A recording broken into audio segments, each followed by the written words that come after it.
Hi guys, and welcome to the lunch at Lift. Oh, let's start that one again. It's been a while since that's happened.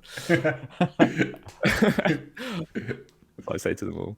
Hi guys.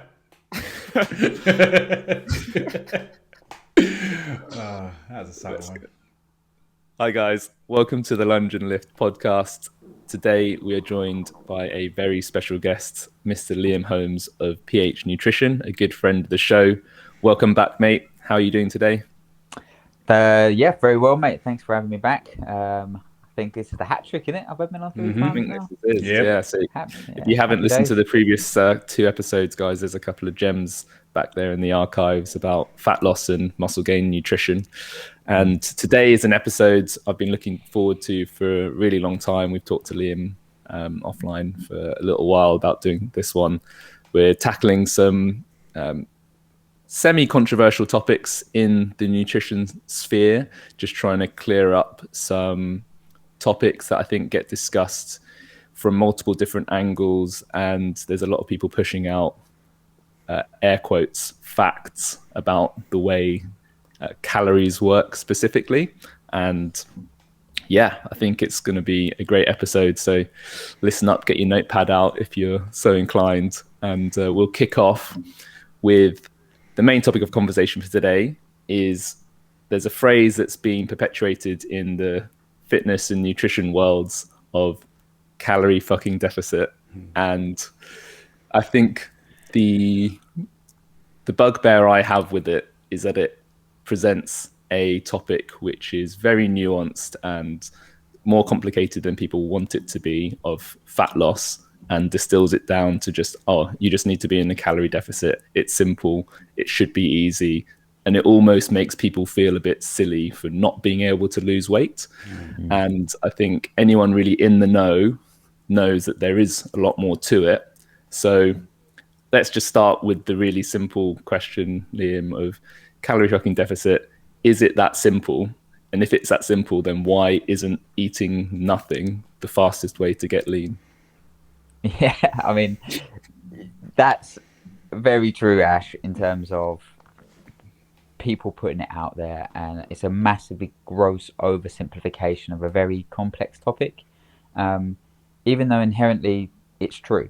Okay, like a calorie deficit is the main kind of driver of losing weight, of losing fat. So the guys that are pushing it are 100% correct. The finger pointing about, like, you're not in it, that's like you said, I have an issue with that as well. I've said this before in a post, like the science behind fat loss is relatively simple, but the psychology isn't. So this is where, people getting into a calorie deficit, it's not easy. Or what we know is that you can be into a calorie deficit for 1 or 2 or 3 days a week, but staying in a calorie deficit or being in a deficit that's going to allow you to lose body fat for a period of time is challenging, because we have life and everything else that gets in the way.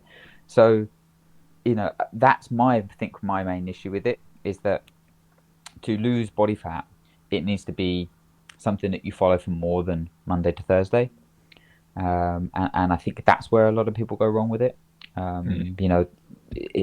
It's not just this simple thing that happens, very acutely, where you diet for a couple of days and then you lose body fat. Like, it's got to be something that you follow for a period of time. And I think when these guys or girls on social media are calling people out, you're not in a calorie deficit. I mean, they probably are for a period of time. They're just not in a calorie deficit for an extended period of time that allows them to elicit a body composition change.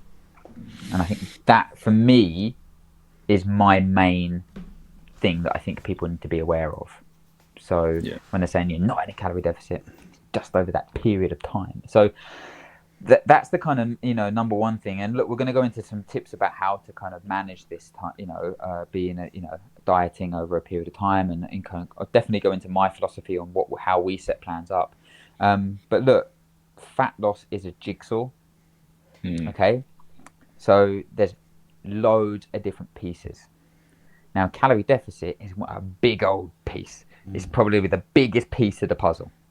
And if you get that in place, then you're well on your way to losing fat. But there's lots of other pieces that you need to have in place.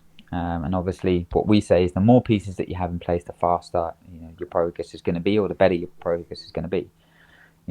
Our job as nutrition coaches is to help people to put those pieces in the right order, and get things in place. So, I think that's where, like I said, the science behind calorie deficit is correct. And if it wasn't true, like all of these things, we're going to go into metabolic adaptation and all of these different things and hormones, but starvation exists. So like if you don't eat enough, then you will lose body fat. You will lose weight. So it's just that people think they're in a calorie deficit, or they're not in a deficit for long enough. Yeah. And well, I guess a good place to start would be the size of the deficit. So I think a common mistake I see happen a lot is people actually eating too little, which means that long term the deficit isn't sustainable. What are the problems associated with eating too little and like a massive deficit, or like totally fasting for a prolonged period in terms of meaningful weight or fat loss? Well, the number one thing, if the more aggressive your deficit is, the harder it is to maintain muscle mass. So again, we want to lose the right type of weight. It's all well and good losing muscle mass as well as body fat, but the larger the deficit is, the harder it is to hold on to muscle mass. But it also then impacts other areas of your life. Your training intensity or energy levels go down. The less you eat, the less you want to move. Your body's very sensible, like it adapts to the lower calorie load. So you naturally want to move less. So you become lethargic, you train less intensely, so your recovery is poor. So then you don't want to train the next day. So all of a sudden, then you have this kind of, this seesaw of calories in versus calories out. Okay, so the less you put in, the less you want to move, and so what happens is the less you put out, like through exercise or through general daily movement. Okay, and that has a massive effect on weight management and weight loss. So this is where, if you're in an aggressive deficit, okay, so maybe you're looking at something around kind of 500 calories, 400 to 500 calories a day.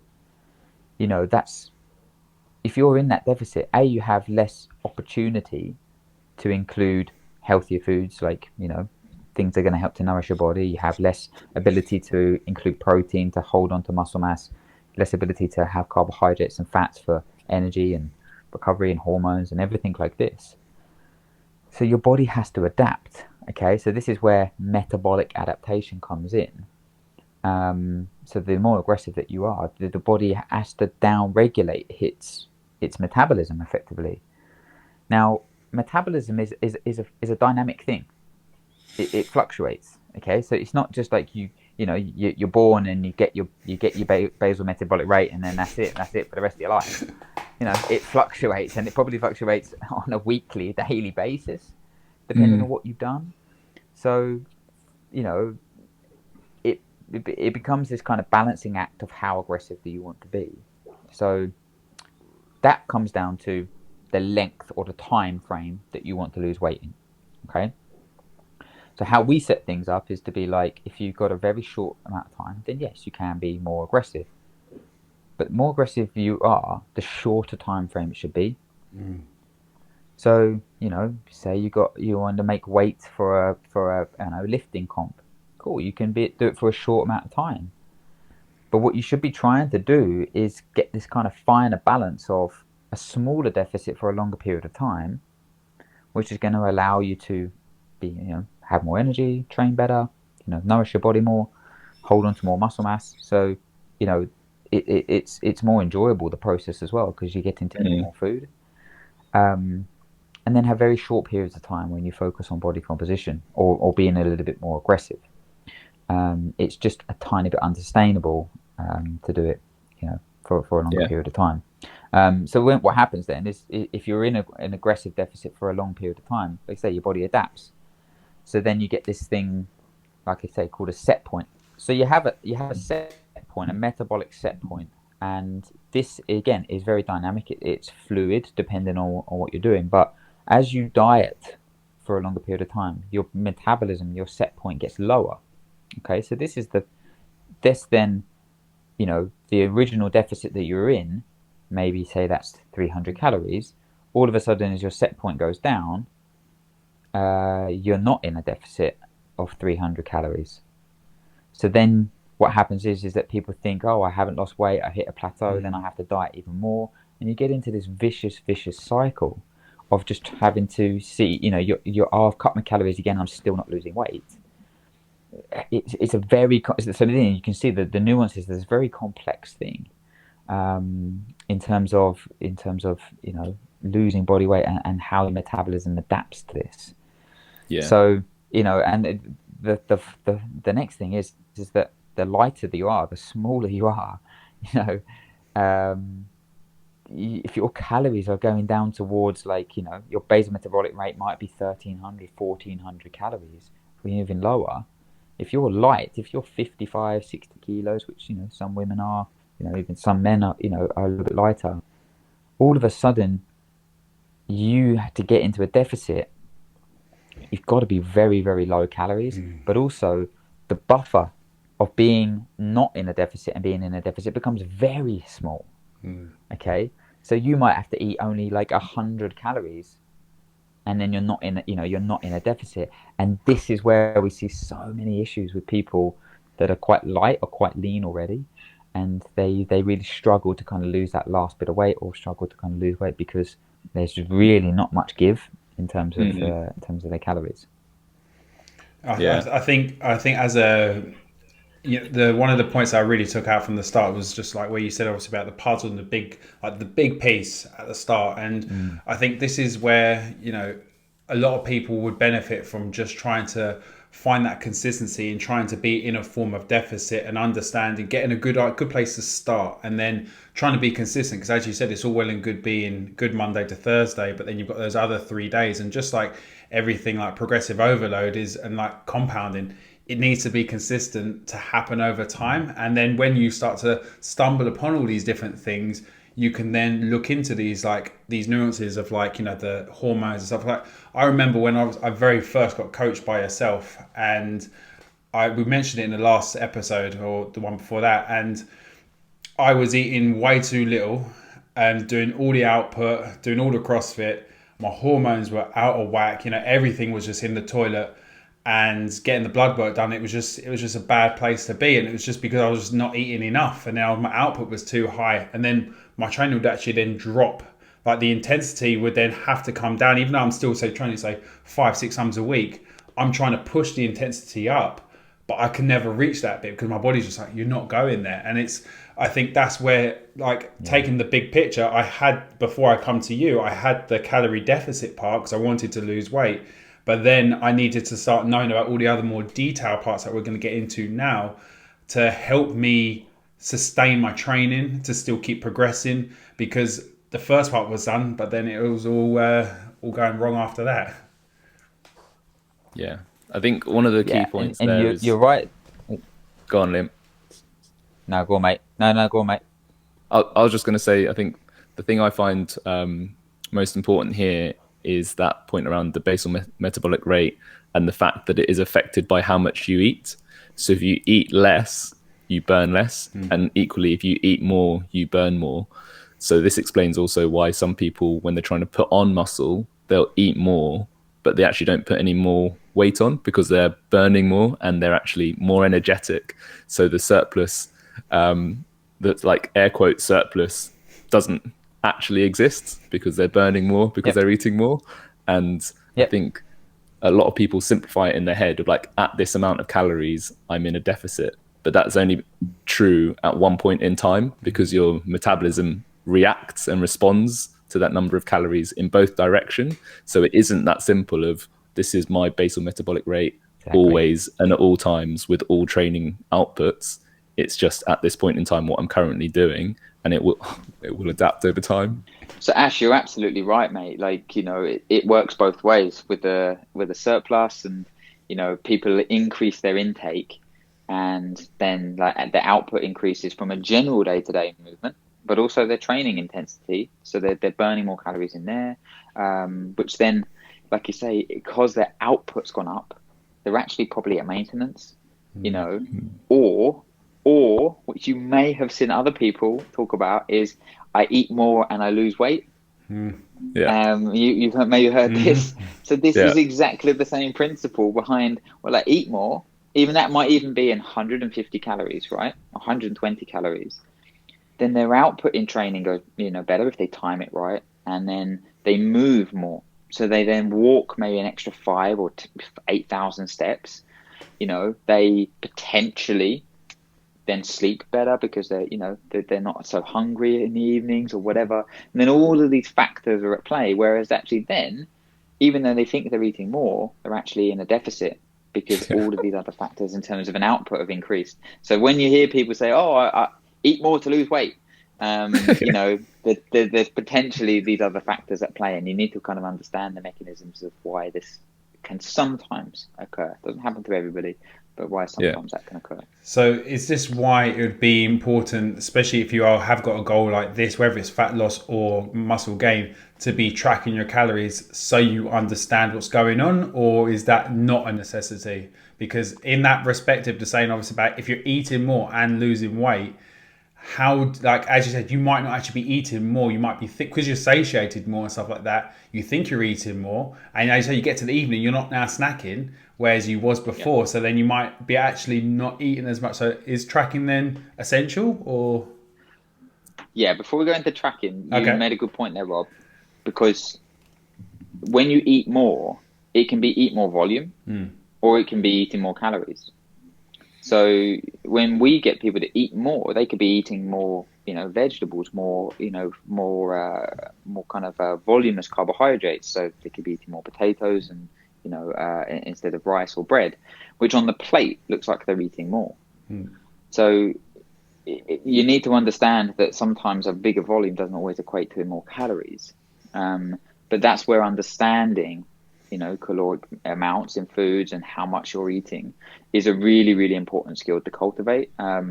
So I would say that people, need to track at certain times, maybe certain meals. I don't think it's an absolute necessity, but you guys have said this before about training, like you need to be aware of something, okay? It doesn't need to necessarily be calories, but if you're relatively consistent with your diet, and you're eating, consistently, then you can track weight, you can track your performance, you can track how your clothes feel, how pictures. You don't have to track your food, but as long as you're making progress in some area and you feel that you're kind of making a positive change, then keep going. But you said that awareness needs to be there. But understanding calories, but calorie counting is a useful tool. I think maybe Ash just puts a couple of things down about maybe why this isn't again so crystal clear, because like I said, it's a puzzle, and there's multiple different things such as digestion, such as timing, such as the amounts in food distribution that all play a role in this.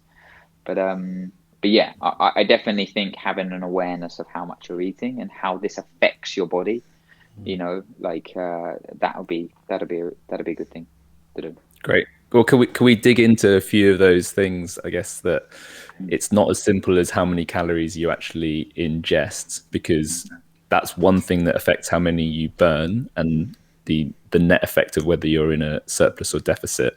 What are some of the other things that could impact whether you're actually in a deficit or not? A lot of people talk about the thermic effect of food. So if you eat more protein, there's a greater amount of energy expended in actually digesting the protein as compared to protein and carbs. Yeah. How does that impact things if you're eating the same amount of calories? If you eat more protein, do you then burn more of those calories just in the digestion? So an equal amount of calories going into your mouth results in less actually being absorbed. Yeah, protein's a very weird macronutrient. You guys may come across the studies where they overfeed people with protein, even so everything else is matched, and then one group say has 150 grams of protein, I think, or whatever it is, or maybe 2 grams per kilo per body weight, and then other groups have like 3.5 or even 4 something of protein. And even though there's an increase in calories, there wasn't an increase in body weight when you overfed protein. which is pretty crazy if you Yeah. think about it. So, you know, there's lots of different things that happen. Yes, maybe thermic effect of food is one of those. Sometimes the body doesn't necessarily, the way it metabolizes different macronutrients, the way it metabolizes protein compared to carbs, compared to fats. Like protein is relatively difficult to store. Like we don't really store protein. So when you overeat it, it can just get, you know, oxidized and excreted. So, you know, that's something that's is very, very, you know, complex mechanism. So you can store carbs and you can store fats. So that's where overeating those two macronutrients can result in further gain, even though probably the calories are going to be the same. So it comes into probably macronutrient distribution is a big thing. So yes, calories are king, but we also need to look at, you know, what type of macronutrients, where you're getting your calories from. And again, this is where maybe some people would potentially be gaining body fat, even though they're not eating as many calories as someone that's maybe, you know, maybe it's a kind of a bro down the gym and he's crushing 250 grams of protein, but he's staying super, super lean. You know, and even though someone else is eating 1,400 calories, but they're eating 50 grams of protein and 250 grams of carbs from, you know, simple sugars. So it's, you know, kind of quite complex. So there's the thermic effect of food, there's the way that the body digests it.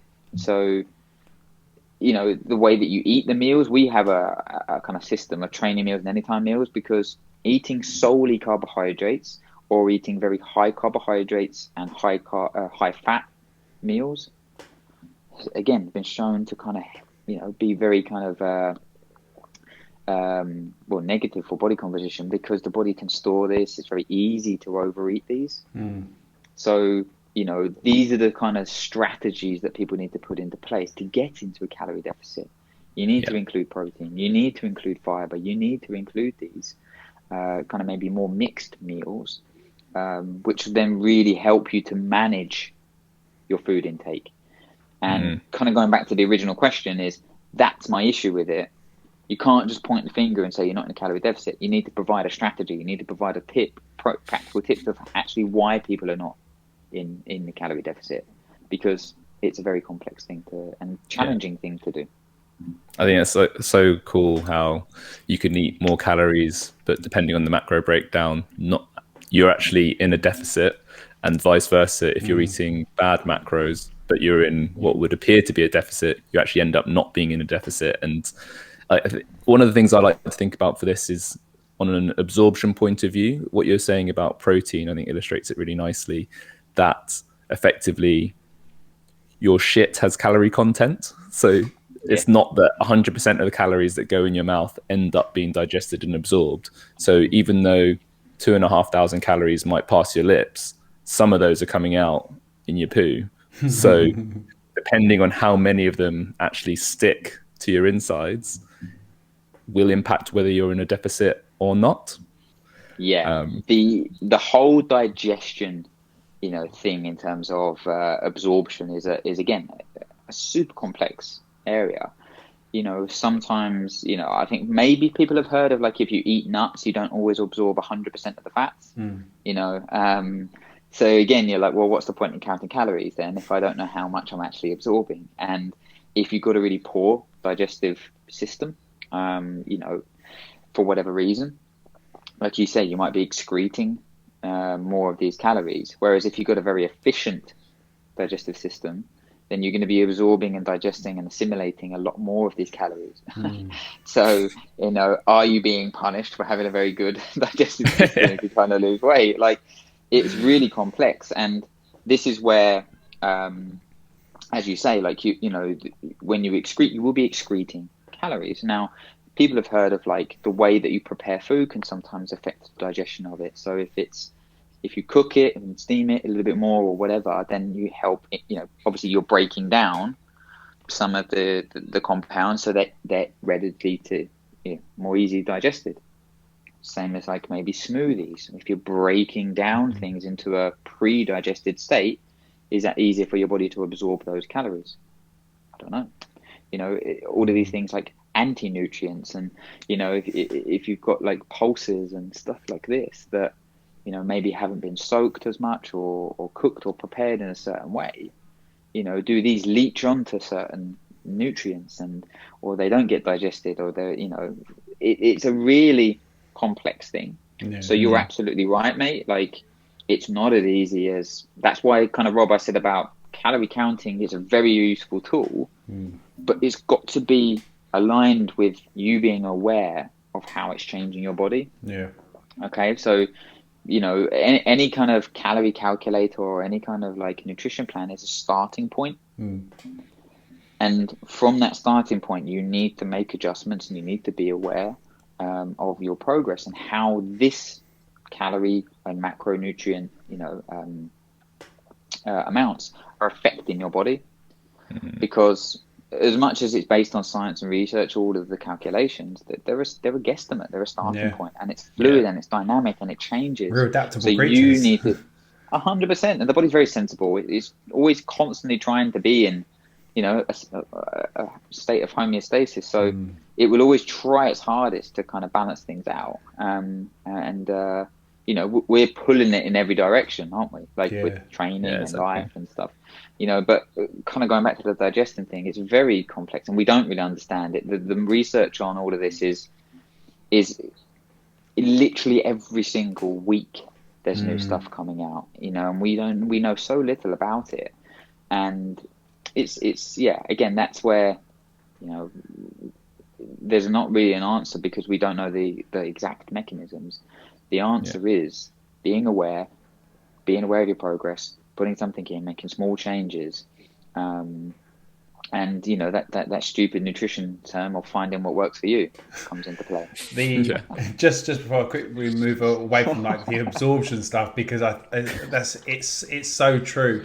But I guess that comes down because when you just spoke there about like smoothies, and also I guess like if you go the opposite end of the spectrum and say eating steak and you're not chewing it properly, so you're going to have like lumps of food in you, or you have like already digested food going into you, because we don't, obviously we would probably guess, like as a common sense thing, having lumps of steak inside you is not going to be good for your inside, because it's going to take a lot more effort to break down. So it's probably not going to be good for your digestive system. But on the flip side, is then taking in pre-digestive stuff, as you said, is that good for you? Because your body's job is to digest the food. So is in like, I guess what it could, so this is just me kind of asking to you, is that this is where maybe when you have a smoothie as an example, seeing how you feel afterwards, how like the energy is, how all these other little areas. So that's why, tracking, like not necessarily the calories, but understanding, cool, when I have a smoothie after training, I feel amazing. It feels good. I feel energetic. I feel vibrant. And it's like, then it's a good thing. And then when I don't have a smoothie and say I have like a protein shake with maybe some carbs in it, I just feel maybe a bit sluggish. So do you know what I mean? So I guess it's, as you say, it's that find what works for you, because it's you finding the right thing along the lines that works for you. So you're following a guideline, aren't you? But then it becomes an individual thing to you particularly. Yeah, 100%. And that's why, there's every diet works. Okay. Because it works on principles, but what we need to understand is you need to understand the principles, like you just said there. Same as training, you understand the principles of getting stronger or getting fitter, and then you find a method, a program that works for you. It's the same with nutrition. You understand the principle. The principle is calorie deficit. The principle is, getting enough sleep, eating, the right amounts of protein, carbs, and fats. But the method and the way that you do that needs to be you. So the diet is just a method. They all work on similar principles. Again, like, ketogenic, like, oh, you can eat as much as you want. No, you can't. Because you'll put on body fat. Intermittent fasting. Oh, it's the magical elixir. You can eat anything you want in an 8-hour window. No, you can't. If you eat too much, you will gain body fat. Maybe not protein if you overeat protein, then, but that's another story. But you get what I mean. The principles are the same. Fasting just works on it's a method of managing your calorie intake, because you've got less chance to overeat. Ketogenic removes a food group that is very easy to overeat. Okay, carbohydrates, very easy to overeat. which means you're not in a calorie deficit. So, you know, it's the same thing. Like, we got the potato diet, you know, just eat potatoes, you lose weight, because they're very hard to overeat. So boring. It's so boring. You don't want to eat.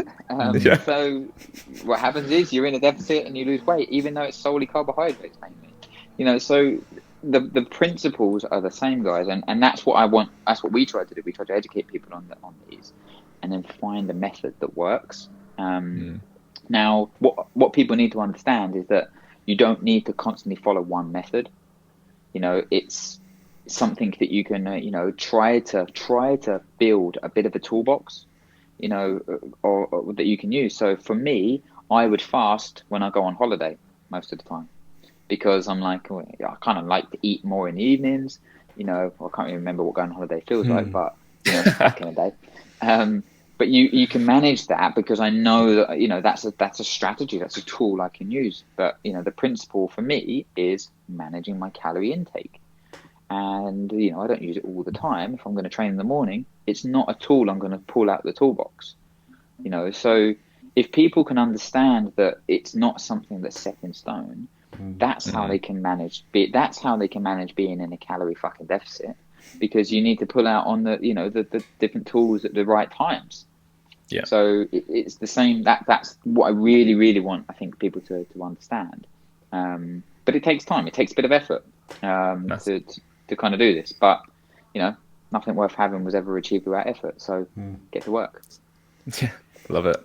One thing that you just made me think there with the use of fasting as a tool is like the concept of adherence and satiety. I think one of the reasons I like fasting is that it's easier to batch my hunger. So I basically do all my not eating in one chunk rather than teasing myself with small meals throughout the day. And that as a principle means that it's easy for me to feel satisfied eating a certain number of calories. And let's talk about adherence and satiety and how important they are, and what sort of strategies and tools you have in the arsenal to help people manage that. Yeah, very good, mate. The way that you put that is exactly right. You know, it's batching things and boxing off things, and, you know, there's so many decisions to be made about food that if we can sometimes remove some of these, then, you know, happy days. Like, something that we've been using with other clients is 3 meals a day, because snacks can often be a stress for people. So I'm just like, right, you have 3 bigger meals. They take longer to eat. You feel better after eating them because you're, you know, eating more food, but you don't have to worry about prepping snacks. You don't have that tease of something in between. So, you know, that's a way. So adherence for me is, you've got to have a system. It's like you guys spoke about the training again. There's so many kind of similarities. If you can have something that's very clear to follow, you can adhere to that. If it's random, you know, and if it's intuitive, you know, it can sometimes be very lax, can't it? Yeah. For those that are listening on the on podcast, I did an air quote there. Yeah. You know, because, well, maybe we'll talk about it in a minute. So you need to have a system. You need to have some structure in place. And for those that have worked with me, you know, I bang on about meal structure. Okay. Now, this isn't about, right, 6 times a day, 7 times a day, you got to have a regimented thing. It's about finding a structure that works for you. Now, Ash, 3, you know, you might eat 2 big meals a day and 1 snack, or whatever you eat in that fasting window. But for, you know, Robbo, that might be up at 5 a.m. with a little one, and then doing a massive ride, and then doing, you know, some other training or whatever, and PTing or whatever, you know, for longer periods of time, then potentially fasting isn't going to work, because he's going to be super hungry, you know, if he fasts, because his day is maybe 2, 3, or 4 hours longer than some other people's. So we need to find a meal structure that works for him. So that might be, you know, something that you can, you know, work on. But once you have a consistent structure, you can identify triggers. And then that is where you can work on improving your satiety. Okay. So if you find that, you know, you're always hungry after lunch, or you feel really sluggish in the mornings after breakfast, and you reach for something at 10:30, then we need to work on that meal first, okay? Because that's your limiting factor. Now, if we work on this, for example, something that we work with a lot of clients is they have oats, okay? So I'm like, right, well, if you feel really hungry an hour after eating your oats, you maybe need to add some protein. You maybe need to add some fiber to that.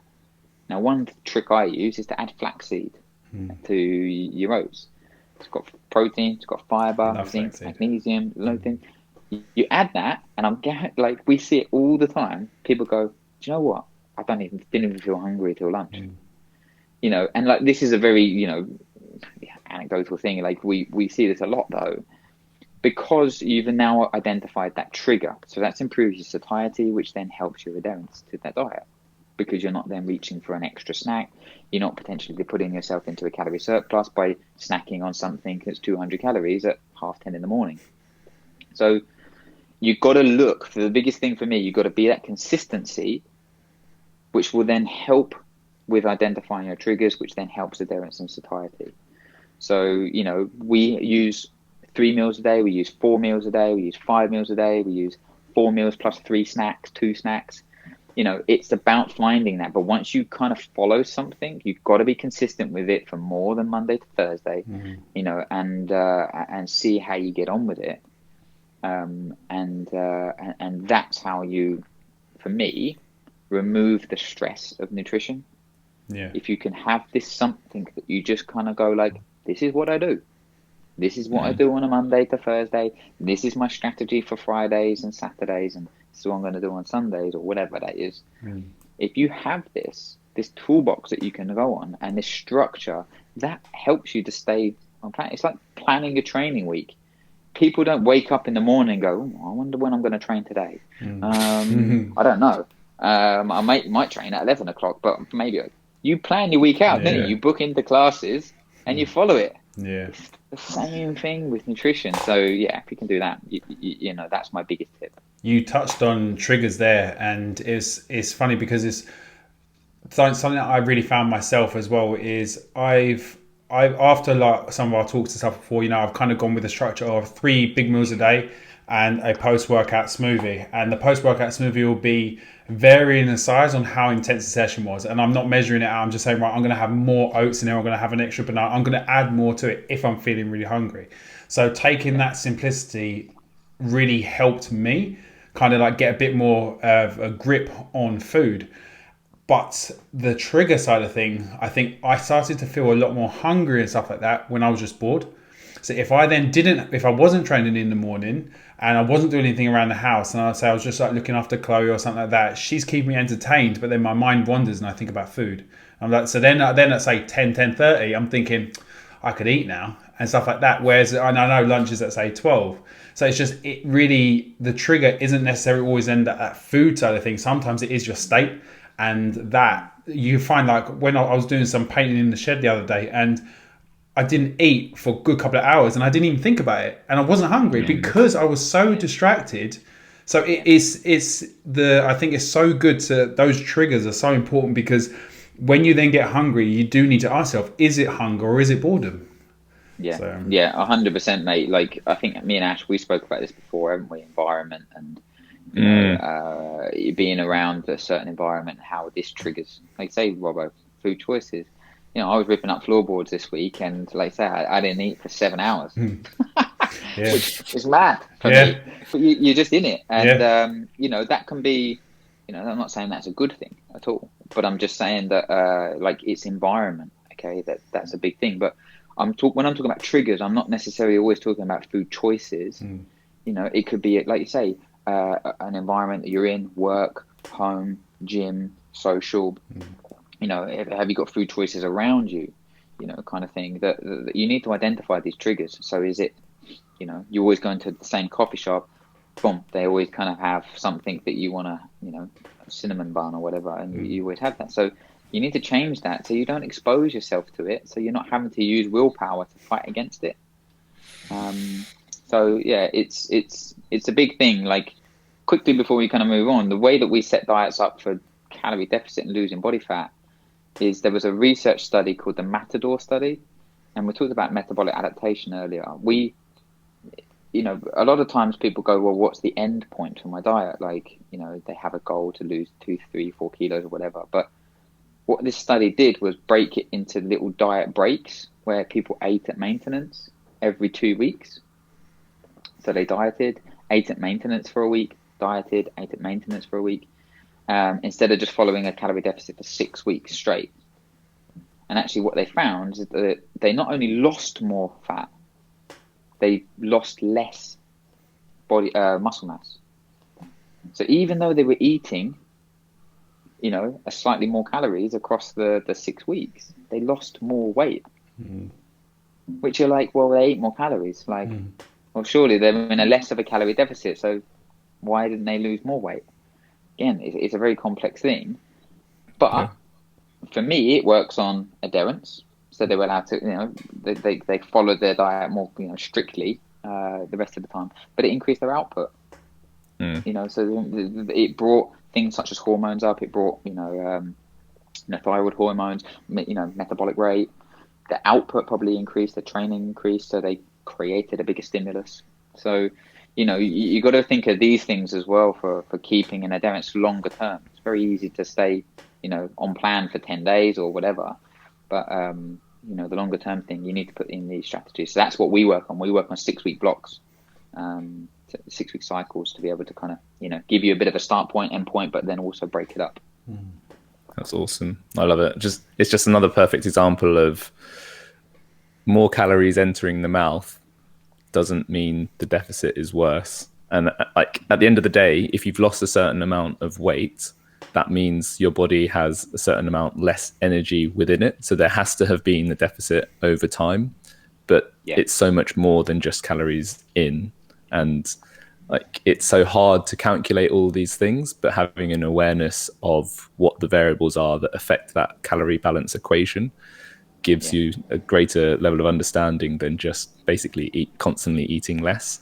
And I have to look into that study. It sounds like an awesome bit of research. Mate, it's good. They don't. I'm actually going to post it. They've got there's a more recent one out as well.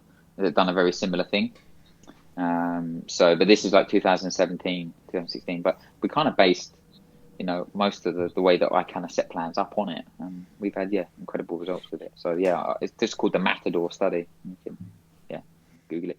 It does sound something like metabolic adaptation, something. Yeah. Okay. It's not. I thought it was like a Greek bull. No. It's an acronym for something. Yeah. That's cool. Awesome, mate. One thing related to the hormone point earlier I wanted to touch on today was the impact of sleep and stress. Something that a lot of people like to talk about is how cortisol's catabolic, and you want to avoid, like, this one of the keto crowd things, like insulin just makes you fat, so insulin spikes should be avoided at all costs. And I think people cite sleep and stress as major related factors to these two issues. How do you consider those when trying to achieve the magic calorie fucking deficit? Sleep is just the most important. Honestly, there's nothing else we kind of need to say. Like, if you research sleep and fat loss, it's unreal. Like, the way that it affects your hunger, from a hormonal point of view, the food choices, like the way it affects your brain, if the way that your body metabolism changes, from sleep deprivation. There's so many studies. We've got someone on our Instagram about sleep and dieting, and how I think it was a study done on where they were just restricted people for like a couple of nights to 6 hours. Which you think 6 hours, 5-6 hours isn't that much, you're thinking like, that's probably something that some people get regularly. And the effect it had on people losing body fat, they actually lost muscle, even though they were saying, like, it's insane, the research on sleep. Look, Matthew Walker's, everyone surely knows about him. You just go and watch his stuff if you type in, sleep and body fat or sleep and diet, read his stuff. He's got a lot of stuff on it, but we've got a lot of stuff on sleep. And honestly, we could put in the best diet in the world. If you're not sleeping, we are really pushing up a hill, backwards, in the snow. Like, it's hard. it's really challenging to do. So when people, the hard thing is to get people to try to prioritize it, or to think that how important it is. Now, the other thing is, lads, like, it's not easy. Again, probably what similar to the calorie deficit is when people just shout sleep more. It's the same thing. It ain't that easy. What if I've got a kid? What if I've got what if I'm working in a bar? What if I'm a shift worker? All of these things, it's not just easy to say sleep more. So you got to put in some interventions then to improve the quality of sleep, to improve sleep latency, so how quickly you fall asleep. And I would try to get strategies in place where people don't wake up in the middle of the night. So hydration comes into play here. But we've got some strategies on improving sleep latency. That's the biggest thing. How quickly can you get into bed and fall asleep?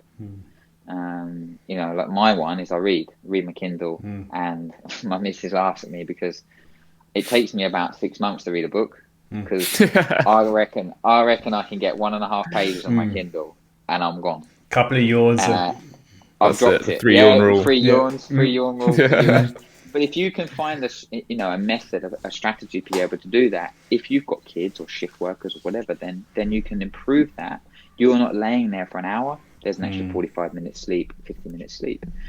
So kind of going back to that, if you're not prioritizing your sleep, do it. If you've hit a plateau in your weight loss, try to prioritize your sleep. If you're, doing anything, prioritize your sleep, because it will be a massive effect, like huge. The thing is, for us, is like, people don't want to. They want to be thinking about, well, it's the food I eat, it's the calorie deficit. It is. But again, it goes back to the puzzle. It goes calorie deficit is the biggest thing, biggest piece of the puzzle. The next thing is sleep. Yeah, it's the lifestyle, isn't it? Because at the end of the day, you need to be the person that, if you want to weigh 90 kilos, say for instance me, I can't have the mindset of 100 kilo Rob and expect to weigh 90 kilos, because I've said this before in previous episodes, but it's like, if I still have all my habits of this 100 kilo Rob at 90 kilos, I'm always going to rebound. So it's that thing of, it's when you mentioned earlier about having that end goal, it's like, try not to have necessarily a definitive end goal, and understand that the journey is your lifestyle, and you'll be in that person, and that you might reach 2 kilo fat loss at that time and stuff like that. But understand it's that in 6 weeks, then you might put on a little bit, then you lose a bit more, and it's that constant journey. And when you take it away from, I'm always in a deficit or something like that, and try and take away those negative connotations with it, and say, this is just how much food you need to keep the body composition that you want. And it's like, when you mentioned there about sleep, it's like having a kid, as you know, so like you've got into a state and where you can't necessarily control your sleep. So you might have waking up at night and all these bits. So maybe your body composition has to take a bit of a back seat, and you say, right, I'm actually going to maybe eat a little bit more, or just try and eat around maintenance, and just see what happens over this period of time. And like, and just accept it is what it is, and then it's not the end of the world. And then when you come out of it, like, it took Chloe 2 years for her to sleep well, and only then has she now started to go to sleep. But she's still in our room, which means my nights are still broken. They're not still full night's sleep, and it just means that my body composition is in an okay place. It could be better, and it's just not a priority for me right now. And when I can focus on it, that will be then where I can then do the other bits. But I'll try to then prioritize the quality of the food that I'm eating, how much I'm eating, and as I said, 3 meals a day and a shake. So I'm trying to simplify that side, because sleep is moderate. Yeah, exactly that, mate. Like, it's there's always something that you can do, and when you start finger pointing or blaming other areas, that's when, like I say, that becomes an issue. Ash, you mentioned about like stress and insulin and all of these things. It's a finger pointing thing. Like, oh, insulin's to blame. Oh, I've got the fat gene. All of this. Like, it's something that, you can always blame something else. But if you're not putting in the changes in in terms of your lifestyle, and making your environment conducive to helping you achieve your goals, then it's really, really challenging, and you're probably not going to make progress. So, the insulin, kind of going back to that, it isn't the devil. The problem is that, people, the thing, I don't want to get into this too much, but like the glycemic index and the glycemic load and how insulin is spiked is so personal. Okay, we could all eat the same food. We could all eat sweet potato, and we'd all have different glucose responses. Okay, it's down to individual, down to your gut microbiome, down to what you've done. Have you just trained? Where, what have you done previously? Sleep as well. Sleep, exactly. So I could eat a sweet potato or oats, 3 days in a row. If I don't sleep one night, my insulin is probably going to go a lot higher. So then I'm going to store maybe a little bit more of that. So it's so complex. So just blaming something for the insulin is not the kind of massive factor for the obesity crisis, although what people would say it's down to these n equals 1, and that's what you got to understand. So it's finding that method that works for you, and if you're starting to kind of blame these things, then you're just gonna it's that blame culture of that's what's causing it. No, it's not. It's probably there's multiple different factors. And that's the hard thing.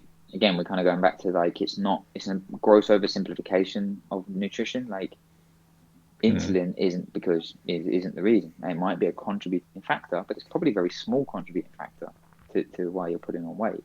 Stress, really challenging. So, cortisol, bang, it's the bad guy. It's not the bad guy. We need it. We need acute amounts of it to mobilize energy. Okay, it's a really important thing. It's when it's chronic. Okay, when it's chronically high levels of cortisol, when we're chronically stressed. Okay, that's the issue. It's the same as insulin. When insulin is constantly high, because we're shoveling our face full of sugary foods or poor quality foods in excess amounts. That's the issue, because insulin shouldn't be spiked 10 times a day or constantly elevated. So yes, insulin is an issue then. But again, like blaming these things without understanding the mechanisms or understanding what they actually do, that's the kind of issue. Cortisol is labeled the bad guy, and stress is a massive contributing factor because it can affect the way your body digests food. Cortisol, can cause more, like say catabolic nature, but it's not something that you need to kind of concern yourself about if all of these other big pieces of the puzzle aren't in place.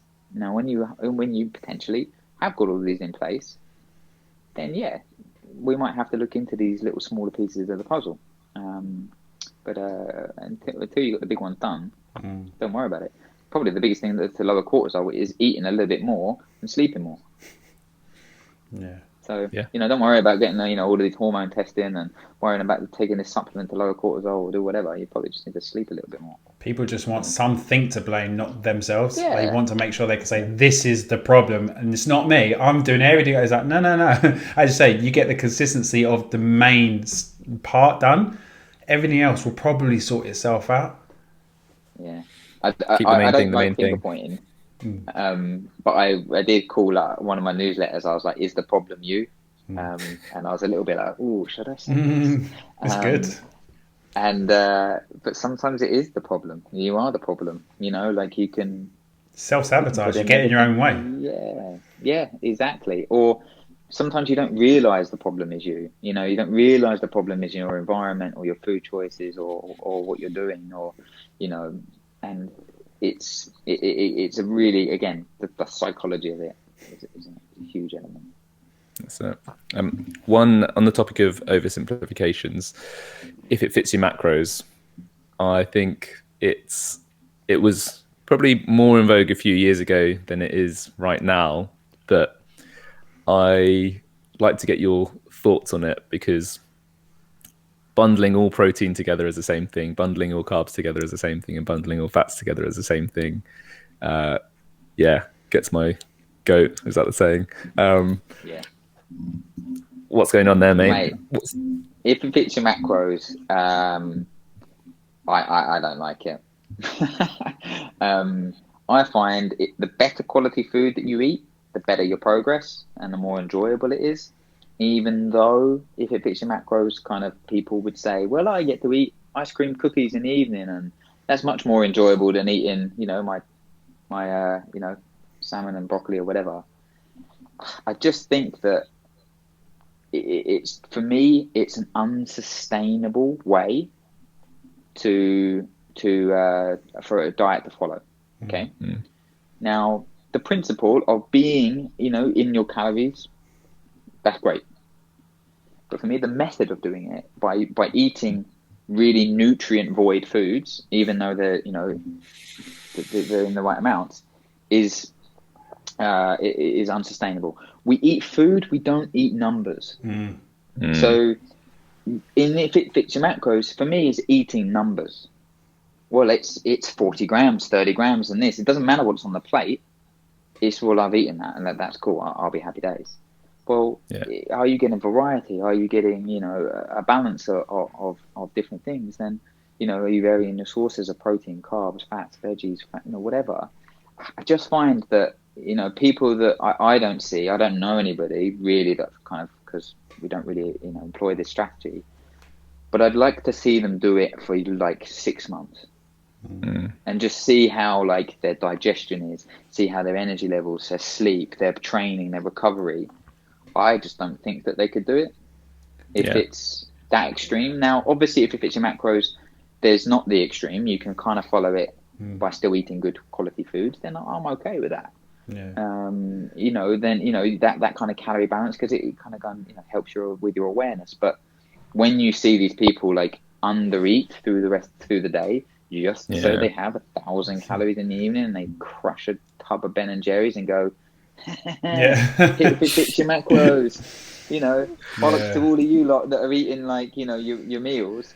I get to eat ice cream every night, and I'm like, okay, that's fine. But look at their sleep, look at their training, look at their recovery, look at their health, look at their insides, probably look at their blood work, and it'll be horrendous after a period of time. So is there something to be said? Good. Yeah. Look, I'm glad we're on the same page about that. Is there something to be said for the differences we were talking about between the macros? So saying that you can overeat on protein or eat more calories of protein and actually be in a deficit. Is there a similar phenomenon within the macronutrients? So are certain types of carbs more satiating than others, which actually will allow being in a deficit to be easier? Is there something similar in saying that, and same for different types of protein or fats, within the category, are some of them more likely to let you be in a deficit than others?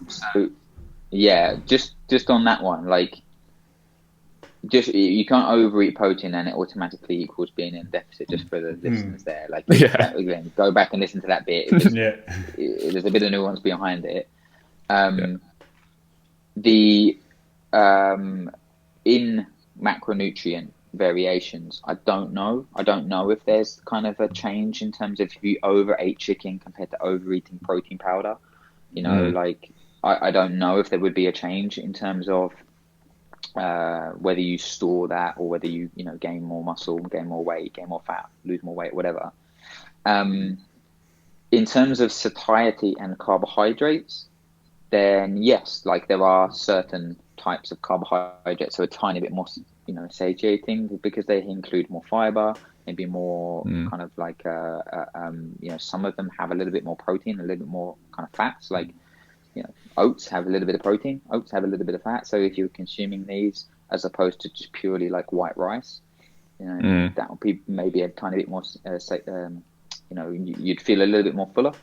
Potatoes, for me, they're one of the carbs that are demonized, potatoes, but they're probably one of the best fat loss carbs for me, because they're voluminous, they're quite hard to overeat. I would include these in a lot of our programs. The way that you cook it as well, your carbs, so you can cook and cool it and then reheat it, and this increases resistant starch, which then alters the calorie composition. We don't want to go down that rabbit hole yet. There's different methods that you can use to be able to kind of do this. So you do need to be prioritizing. I think my tip is the more voluminous foods. Okay, I think the bigger your plate, the more time it takes you to eat. Rather than kind of chowing through a burrito in like 4.5 seconds, when you're trying to lose body fat and manage your calorie intake, if you had to take your time to eat a meal and you feel full and you feel kind of like that meal's done the job, that for me helps to increase satiety, endurance, reduce potentially overeating in other times, because you've triggered these satiety hormones and everything in your thing. You got volume in your stomach, which then triggers your brain to be like, I'm full, I don't need anything else, rather than being like small amounts of very energy dense foods. Exactly. Then you don't have this kind of response in the body. And again, you can't cheat physiology. This is working on these things. So if you can do this, you can have a better chance of sticking to your diet. Exactly. I think like intuitively everyone knows that if you have 100 grams of carbs from Haribo versus 100 grams of carbs from potatoes, there is going to be a very different reaction in your body. So if it fits your macros, they're the same, but everyone knows they're not. Like even if it's just the effect it has on your teeth, there are so many things that are in those Haribo that aren't in the potatoes and vice versa, and the way they make you feel is just vastly different. I think someone who comes from myself, if it fits your macros, that was what I used to be like. I used to follow that kind of principle for quite a while, and when I did my bodybuilding show, it was basically following that kind of principle. And however, when I started out on say 3,500 calories, it was, I could introduce some of these foods, stuff like that, and I was following a structure. But then I'd, include maybe like some ice cream or something like that. I wouldn't have a whole tub, but I'd include these things. But then when the calories started getting lower, my food choices got better.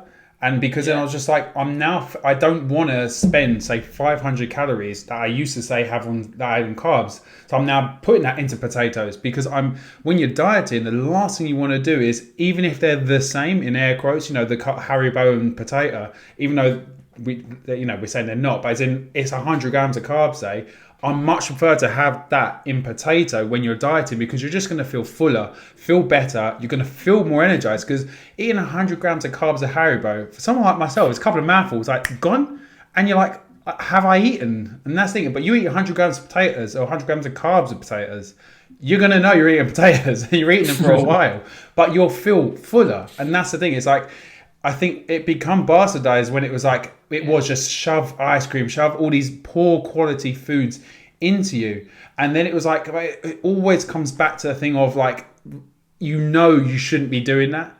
As you say, you can get lean on these things, but what is going on inside you? And your body, as you say, recovery, sleep, training intensity. And a lot of this comes from, say, bodybuilding. So what happens when you do this into performance?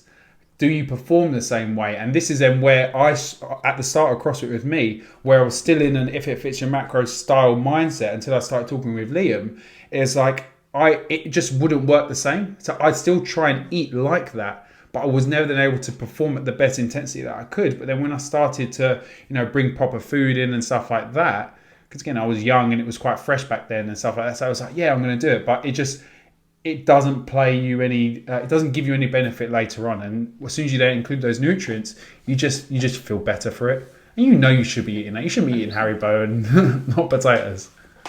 Well, yeah, you don't mind about eating Haribo, but you shouldn't really be replacing these foods with it. And that's the key thing. Yeah, it might fit your macros, but it doesn't fit your micros. It's another way to think about it. There you go.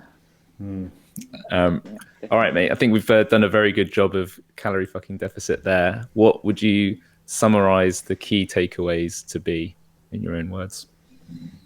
You need to be in a calorie deficit for longer than 4 days a week. Look at your body doesn't know 24 hours, okay? So you don't get it's not like punching out at the end of the day and then the next day you start fresh. Like, it's a fluid, dynamic thing. So you've got to be consistent. So then you've got to put in the lifestyle and environmental changes to be able to make it easy for you to follow this, okay? I would say try to play the medium to long game rather than being super aggressive for a long period of time. So this will help you to maintain more muscle mass. maintain performance levels, which is going to help you to be in a state where you losing the right type of weight. So long-term focus is on performance, short-term is body composition. I think you need to understand that maybe eating slightly larger, better meals is going to help you, and not be scared of that. It's very hard psychologically, as opposed to thinking about kind of smaller restriction, stuff like this. So a bit more volume foods, a little bit more making sure that you're nailing your protein, and then trying to find a strategy that works for you and being consistent, because that's going to allow you to identify your triggers and make small changes. So, look, calorie deficit, calories are king. Macronutrients, you need to prioritize protein, and then if you can focus on those two factors, you won't be too far off. Yeah, spot on. I think one of the other things that I've taken from the conversation today is it's almost like your body's a bit of a black box, that calories going in is not the whole equation, and you've got to accept that there's some other factors at play that will affect whether you're actually in a deficit compared to what's going in your mouth. And going back through the episode, I think a lot of people will pick out a few key considerations that do affect whether they're actually in that deficit that they think they are. And obviously employing an expert to help unpick those things is going to massively help things. I think the puzzle thing, I think for me, I want the takeaway from everything that you've said. The puzzle is in, as you said, the deficit is the start of it, and it is a big chunk of it, but there's more than one piece of this puzzle. And that's, for me, I think, was like the gem. I really like that analogy. Yeah, it's needed. And look, you can get into putting the pieces in the right order then as well. So, you don't want to be kind of going down and worrying about, carb choices and resistant starch, because that's at first, before you got sleep involved. So try to put the big pieces in first. Liam, we've got a few quick fire questions. Have you got time, or should we say them for another time? Lads. Brilliant. All the time in the world for you. This one, potentially not a quick fire. Fructose, why do people think it's bad, and is it actually? No, it's not bad. And people think it's bad because it's classed as sugar. And then people have that connotation that it's, the same as this, white granulated sugar. It's not bad. There's potential issues when you take away all of the other fiber and all of the other kind of things in a whole fruit, and just smashing, like a solely, these smoothies that I've got 400 grapes and 25 apples and 10 bananas and things, all in this little shot. And you're like, whoa, this is a lot. It's got no fiber and no protein, so you're probably going to, get jacked up off of it. But so that's my issue with it. You probably, fructose isn't an issue if you're eating it in a more of a whole fruit form. And I think that, it's been a bit demonized in the wrong kind of context. So if you're crushing a load of like juices all of the time, without any protein, without any fat, without any fiber, then potentially there's an issue, but it's just from an excess, like anything. So that's my take on it. Is there an argument for smoothies being better than juices from that point of view, because you get more of the fiber and everything? Great. Okay, number 2, eggs. My mum still thinks that I should.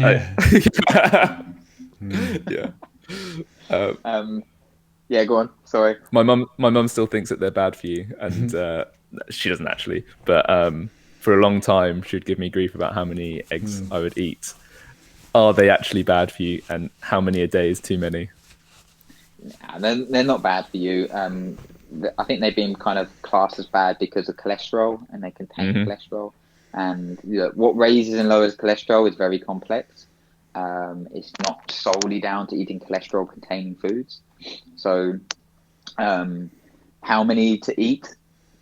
It's impossible to say. Like, it's all part of the bigger picture. So, there's not necessarily like a top end or bottom end. Again, it comes back to if you're crushing 10 eggs, then you're probably going to take most of your fat intake in a day in one hit. So you maybe want to kind of look at that. But no, they're very nutrient dense food, guys. there's tons of research on the benefits of eating whole eggs, but egg whites are also a very good lean protein source. So if you're struggling to eat protein source and you don't need to go over any fats, then yeah, maybe you do need to remove them. But look, they're not. Don't worry about it. In terms of being bad. Very not a nice thing to say. Foods are good or bad. It's massively down to context. So yeah, don't worry about it. Brilliant. And next one, CLA, the fat burning fat. Is it worth it? No. It's the studies done on it in such isolated form. No, it's not worth it. Save your money. Like there's so much behind it. Like we could just hammer it. I think we did it on our podcast. I think Adam went into it and picked it apart. A lot of the studies done on animals, and yeah, it's not worth it. Don't take it. Easy. Buy better food. Brilliant. And I think antioxidants, are they overhyped, and superfoods?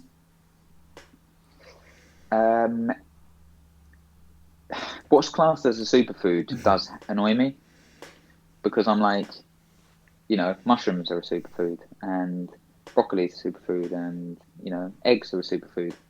So just because it's not got camu and blended into a powder and that's classed as a superfood. I'm like, a lot of these times is that if you look at the research behind these superfoods, the doses that you're actually taking them in on any of these supplements are so small that you probably need to take half the jar of it, to get any kind of benefit. So I just think that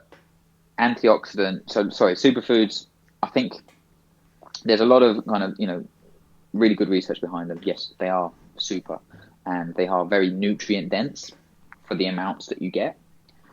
So that's the kind of thing, like, chlorella or spirulina, like, it's like, oh, well, spirulina has the same amount of protein as a steak or whatever it says. Well, it does, but I don't know if anyone's tried to eat more than 4 grams of spirulina. Like, good luck. So it's not a superfood because you have to eat such small amounts of it. So it's that context of it. And I think whole food, seasonal whole foods are the superfoods. Not all of these powders and pills and stuff like that. Antioxidants, again, you get antioxidants from the foods that you eat. Cherries, berries, apples, fruits, vegetables, all of these contain antioxidants. Beetroot contains antioxidants. Like, so you do need antioxidants, okay? You get, oxidation in the body from exercise, from life, from whatever. So antioxidant, we need them. But do you need excessively high doses? 99%, 95% of the population don't. Now, doing this high dose antioxidant for a very small amount of people in a very specific area, then I think it's beneficial. So like tart cherry juice, beetroot supplementation, blueberry extract, or whatever you want to do, or even going into like vitamin C and vitamin E and stuff like this, then yeah, there's efficacy in some areas, but again, it comes down to context. Just because it's some of the research has said, antioxidants blunt, hypertrophy or adaptations to exercise, or you need them to help recovery from exercise. Again, it's massively down to context. And for the majority of people, you don't need to hyperdose these. Also, you probably just need to eat, again, better variety of food and more nutrient-dense foods more consistently. So again, don't waste your money on buying these things, put them in your diet, because that's going to be a nicer way they're in their natural form, as opposed to being extracted in a single form and then mega doses of them. So yeah, I think we touched on it in like a prior episode when we was talking about like red apple skins and how it's like, it's more than just the polyphenols that are in, say, the red apple skin. What about all the quality that comes from the apple itself and the fiber and all the other stuff? It goes beyond just that one particular thing. And when you isolate it, and it's you're trying to target one specific thing, but you're missing out on so much other benefit a lot of the time. Yeah, 100%. And look, not to go into this too much, but we don't know how many compounds are in these fruits. Like there's ones that they're in there that we don't know, but also we don't know the nutrient interactions. So you're taking away that polyphenol. Okay, so you're taking away, you're extracting that antioxidant and giving it in a higher dose, say. Okay, but we don't know how it's interacting with all of these other ones. So you take these and they go, oh, antioxidant supplementation has no effect on recovery, or, or whatever, or muscle soreness. But then if you're eating the whole food or the whole fruit, then the interaction of all of the different polyphenols, the antioxidants, the phytochemicals, we don't know how it interacts. And we're constantly learning about this. And so for me, that's where sometimes you can be like, oh, that doesn't work. But, eating the whole fruit kind of helps me to, I feel less sore or whatever. So we don't know about it. So yeah, it's a complex area. One thing on that, who are the 5% where it would be worth using the high doses? Potentially people that have done blood work or got, certain deficiencies. Those that are potentially doing very high level training. That require an excess of support externally, because again, it's very challenging to get a required amount of calories in from whole foods. But it's mainly down to people that have got specific blood work done or deficiencies or conditions that maybe require this kind of support. And look, I'm not into calling it out, but potentially kind of when you're going down the disease route and stuff like this can really, really help, because, things, again, not saying that it cures anything, but there's certain areas that you could, that it can be very, very beneficial for. Brilliant. Thank you. And last one, pink Himalayan salt, science or fiction? I think it's a marketing thing. I think it's just salt, mate. Like all of these things that they say, I think we spoke about this. I like this salt, and it's got loads of minerals and this. I'm like, it's not. It's got salt. Like the amount of minerals that are in this little sprinkle of salt that you're putting in your lemon water or whatever. Like, I mean, it is going to be trace amounts. So you're like, oh, I start my day with Himalayan pink salt and this and that, and then but my breakfast is a croissant. You're just like. What are you doing? Like it's like just what you're doing. Yeah, sodium is really, really important. Sodium is very important for hydration and performance, and everything. So it's probably just that you're eating a little bit more salt that's helping you, not be dehydrated and you're performing better. That and table salt though. So obviously like general cheap table salt. So where's that difference? Because for instance, I am one of those hippies that puts the pink Himalayan sea salt with my lemon juice water. I don't have a croissant for breakfast, but I have that mainly because I want that before my coffee for hydration purposes. Because I used to have a coffee or just water, and I found having the lemon juice and salt water is just a nice way I feel hydrated. So whether that's placebo or whatever, I just feel better having that. So it makes me less double espresso into an Americano. I just have just the Americano. So what about table salt? It's not a placebo, mate. Like, there's sodium is needed for hydration. So you would be feeling better because you're doing the right thing. You're hydrating and you're getting electrolytes in there. Look, I don't know the actual processing, way that table salt is processed. And what they put into it, how they manufacture it, that's probably the issue with it, because the process is the way that it's.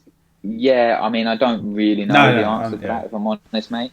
But look, if you're going down the hierarchy, then whole kind of sea salt that is kind of just been minimally processed is going to be better. Like, if it does contain a few trace minerals, happy days. You're getting that in, and I don't necessarily think people should be chucking table salt in there, but I don't know the exact kind of processing factor, but it would be because it's processed in a certain way that it would have less an effect. But I think there's some ranking it. I think spending an excess amount of money on Himalayan pink salt, I'm not too sure. I don't. But I mean, if it's similar price, then happy days. Awesome. All right, that's it for today. Thank you so much, Liam. It's been a great episode. I'm sure the listeners will take a lot of value from this, lots of learnings, and I found it a really engaging conversation. I love talking about all the little nuances and the funny cases where eating more means you lose weight, all that sort of stuff. Just it's great. It's brilliant. Yeah. So thank you so much for your time. Really good. Where can people learn more about you? phnutrition.co.uk website, get over onto that. There's lots of stuff now on the blog, really good kind of things that people can search.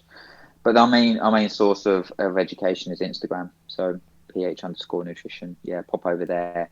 A lot of the studies and things that we spoke about today are kind of on there. So kind of scroll back through the profile and you'll see kind of graphs and bits and pieces. A lot about sleep is on there, like the studies that I spoke about. And, there's a bit about hydration and etc. So, definitely kind of go through those. And yeah, it kind of gives it in a bit more context. So also sign up to your newsletter. It's always good fun.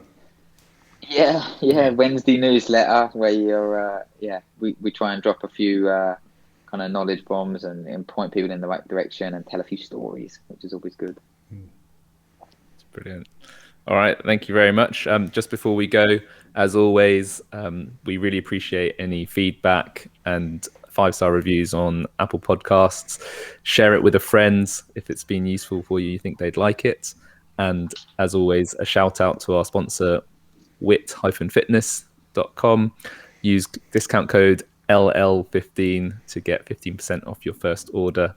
Lots of good stuff on there as we go into summer. Make sure you freshen up those kicks and get your summer wardrobe in action. Thank you very much for your time, guys, and we'll catch you next week. Cheers, guys.